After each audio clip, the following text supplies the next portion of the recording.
সেদিনও মায়ের ভাষায় কথা বলার অধিকারে সোচ্চার হয়েছিল কোটি কণ্ঠস্বর।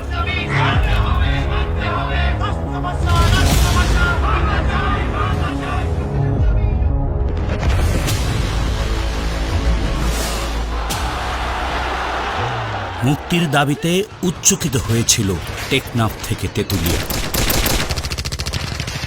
ছিনিয়ে এনেছে বিজয়।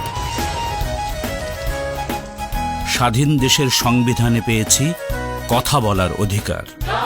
কথা বলা আমার সাংবিধানিক অধিকার। কথায়, ক্ষোভে, বিক্ষোভে, অন্যায় অবিচারের জবাব দিয়েছে তারুণ্য। আমরা তরুণ, আমরা নতুন, আমরা প্রতিদিনই শিখছি, শুনছিও।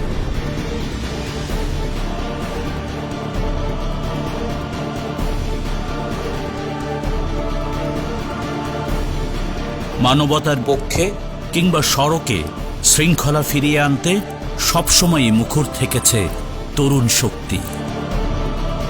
আমাদের কথায় শক্তি আছে। আমরা বলতে পারি, আমরা বদলে দিতে পারি।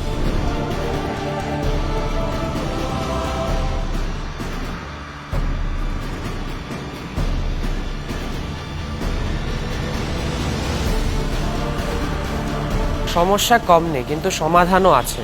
সমাধানের প্রথম ধাপ কথা বলা। কথা হোক পরিবারে, বন্ধুদের মধ্যে,